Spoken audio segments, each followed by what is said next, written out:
halaman 10, teorema dan pembuktian homomorfisma grup dan kernel atau struktur aljabar. Teorema kekukusan identitas jika PSI suatu homomorfisma dari G ke G Haksen, maka PSI buka kurung E sama dengan E Haksen, dengan E Haksen identitas G Haksen. Jadi memberikan pembuktian, ambil sembarang X elemen G, berarti PSI buka kurung X elemen G Haksen titik. Dengan demikian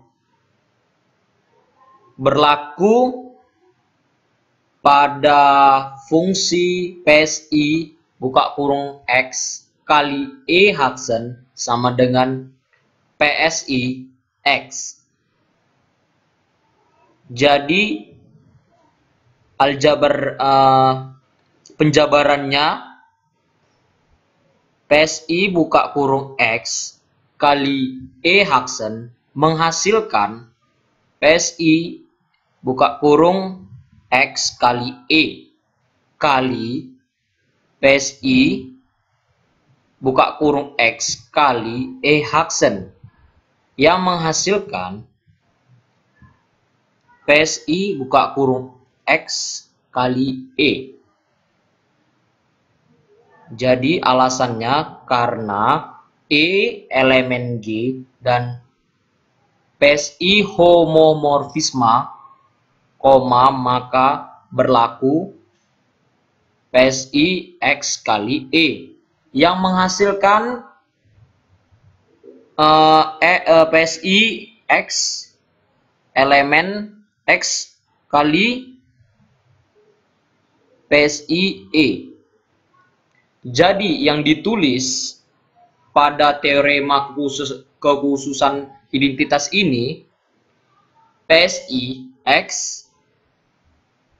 kali E elemen E Haksen sama dengan PSI buka kurung X kali PSI kali E. Dengan menggunakan hukum kanselasi kiri pada PSI X di kedua ruas yang diperoleh, PSI buka kurung E sama dengan E Haksen.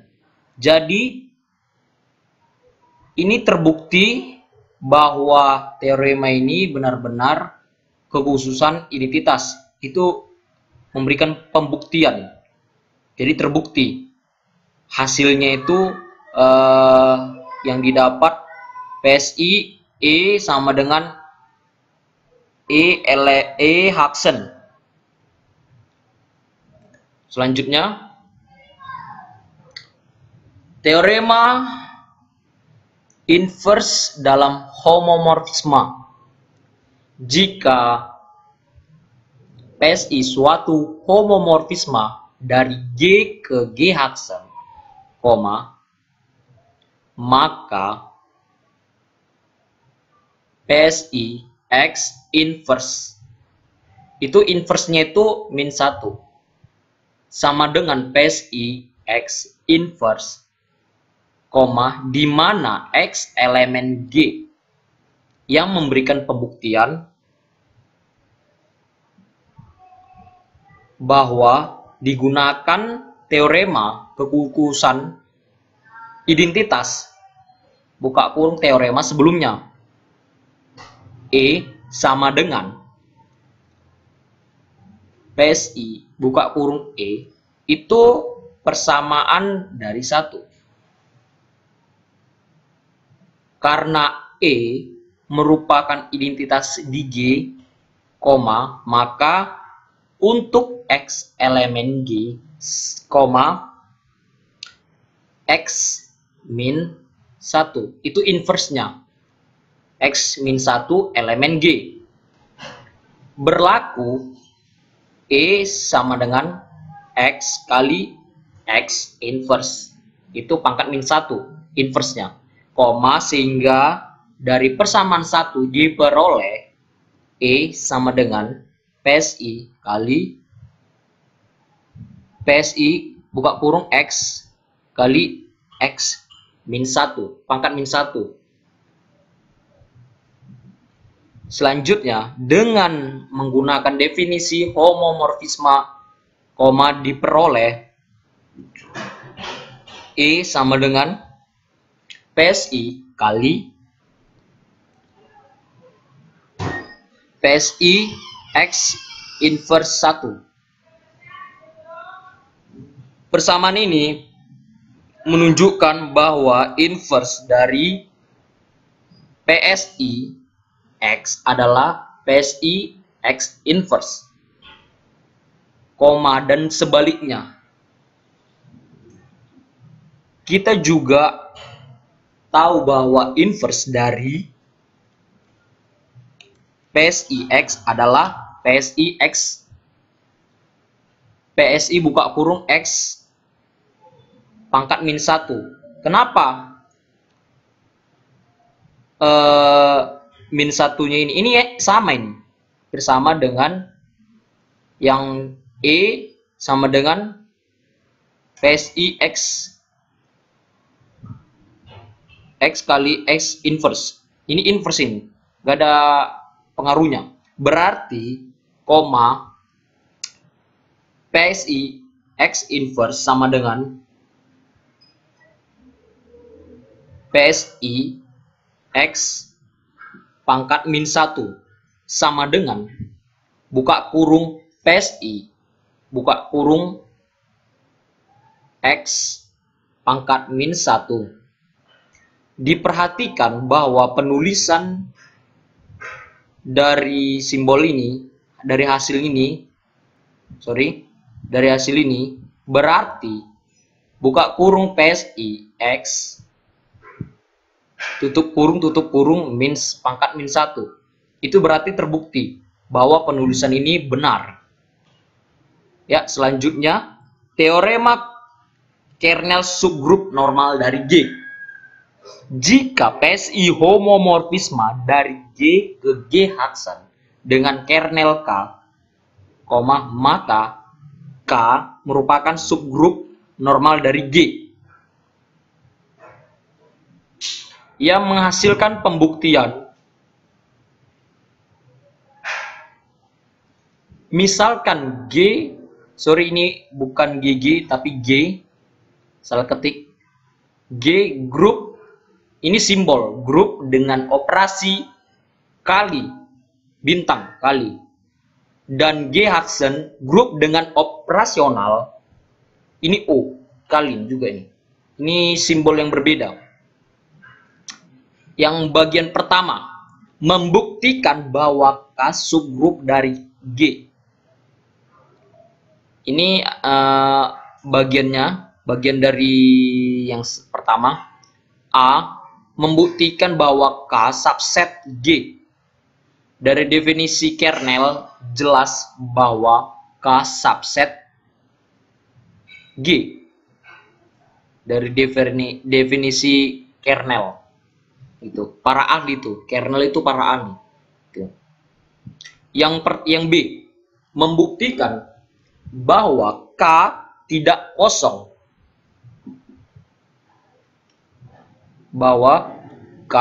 kosong, alasannya dari bagian B ini karena E elemen G, dan dengan menggunakan teorema kekukusan identitas.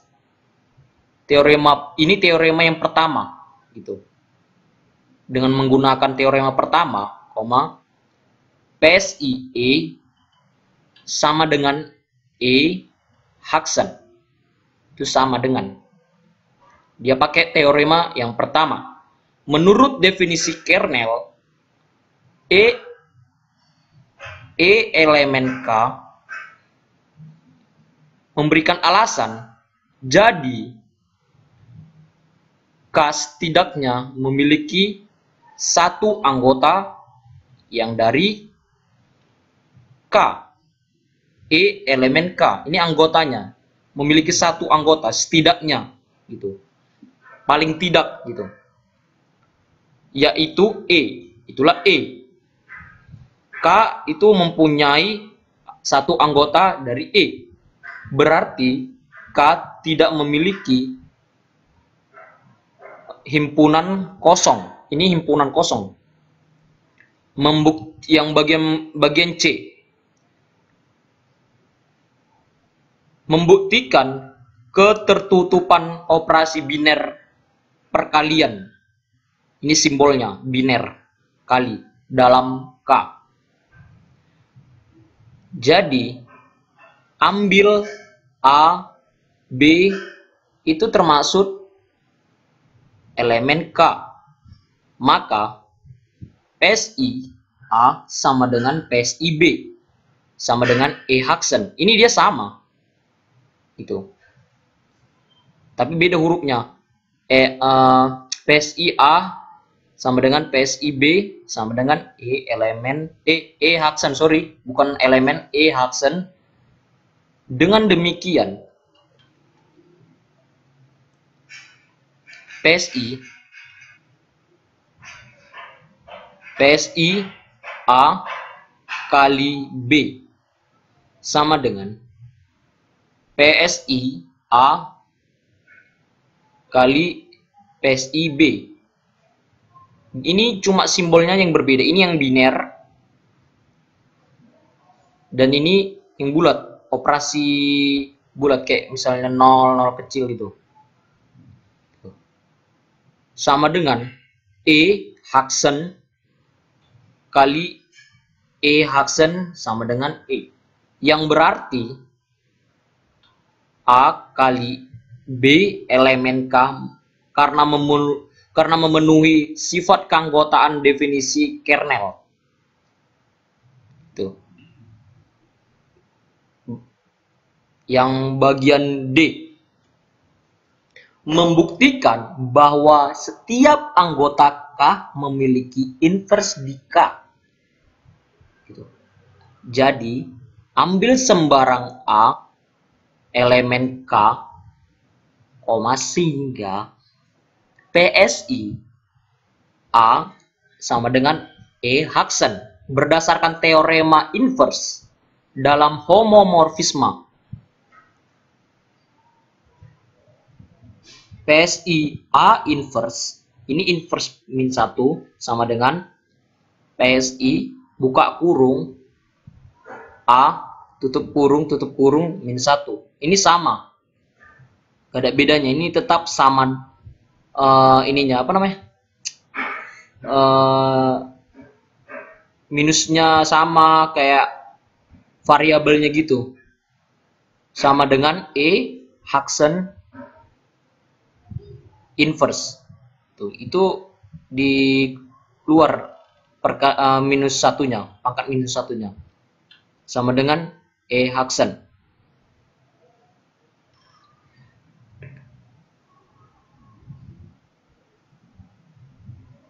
Jadi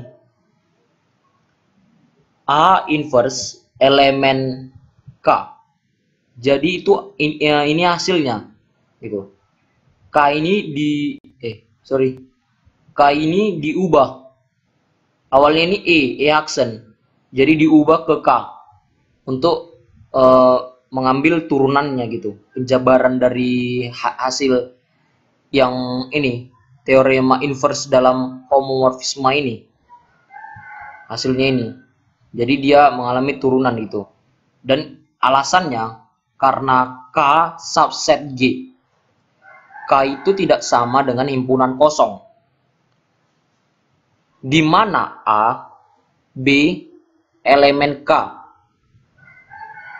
Jadi menghasilkan A kali B elemen K. Itu.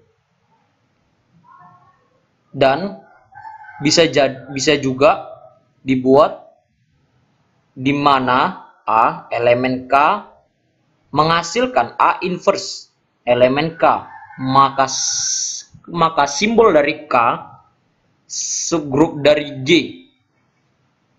Ya, selanjutnya bagian 2. Tadi bagian pertama, sekarang bagian kedua.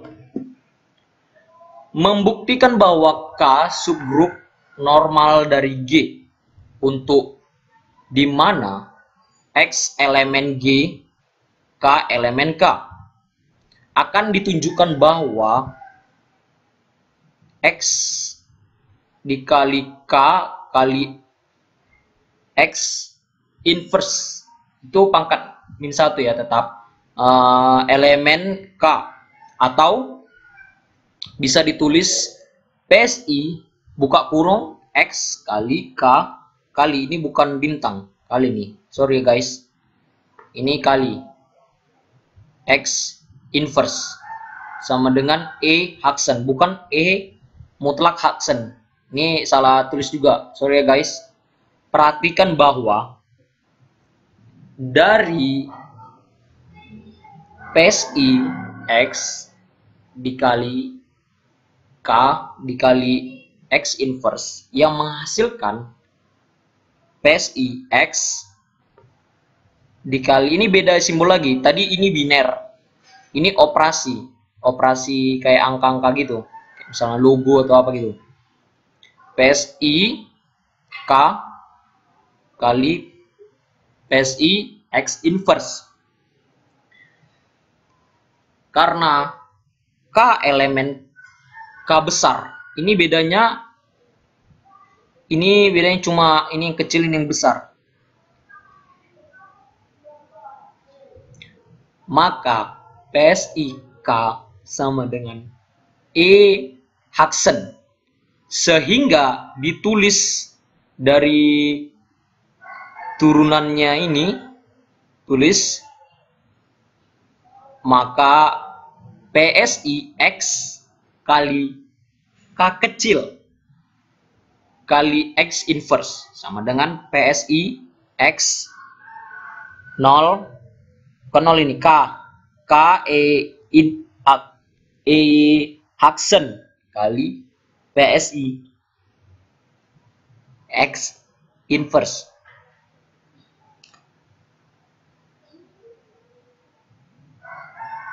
PSI X kali K kali X inverse sama dengan PSI X dikali, ini dia diturunkan, dia dihilangkan E Haksen ini gitu. E Haksen ini dia dibuat 1. Kenapa dibuat 1? Karena ininya sudah dianggap 1 itu E Haksennya, jadi diturunkan dia itu dari perkalian ini gitu. Terakhir, gunakan teorema inverse dalam homomorfisme yang diperoleh dari PSI X dikali K kali X inverse sama dengan E Haksen. Jadi X kali K kali X inverse elemen K besar yang mempunyai bukti ataupun sorry guys, salah ngomong, terbukti bahwa K subgrup normal dari G, K yang besar ini tuh.